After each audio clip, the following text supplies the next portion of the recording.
So good day mga kabiyahe, meron tayo ngayong bagong SIM card. Ito ang Vodafone Spain, no?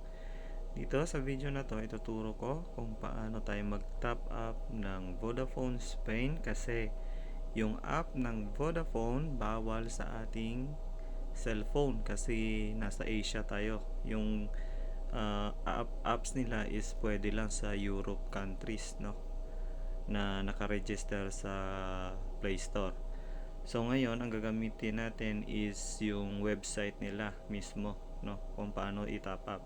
So ang ita-top up ko dito is 10 euro, nasa 50 GB lahat and 6 GB yon roaming sa anywhere dito sa Europe, no?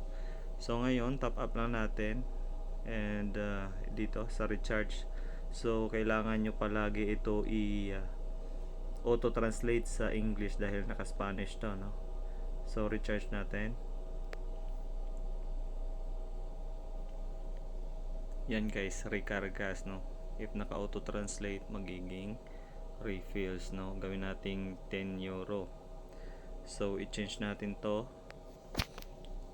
Gagamit tayo ng ibang card, no? So use new card lang tayo. Use new card.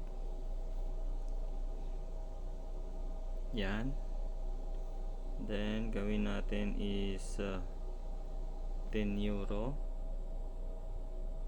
Then continue.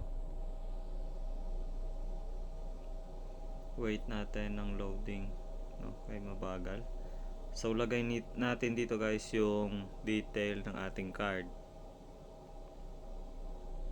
So dito ilalagay mo yung details ng card mo, then i-continue lang natin, no?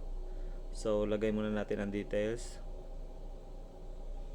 So mga kabiyahe, pagkatapos natin i-continue, lalabas yung ganito. Ngayon PNB yung card yung gamit ko dito.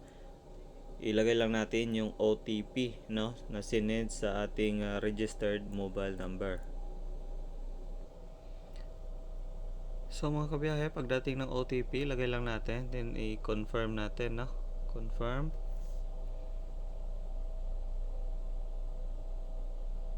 Tapos wait natin.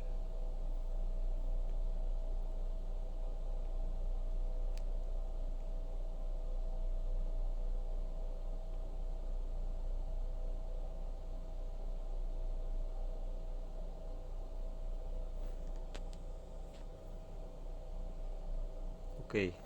Now recharge done, no? Huwag na natin tong i-save yung card details.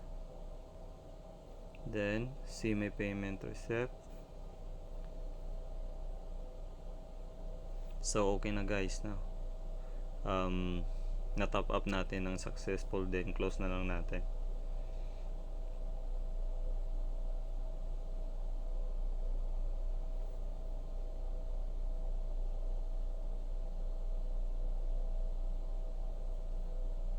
Then refresh.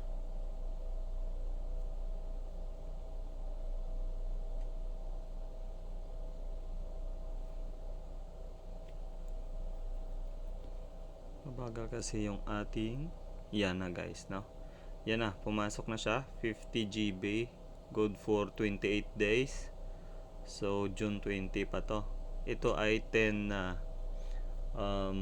euro lang, no? 6 GB dyan is roaming, then 50 GB Spain lang. So sa Spain lang siya magagamit. So yun lang sa ngayon. Sana mag-subscribe kayo at paki-support naman. Salamat.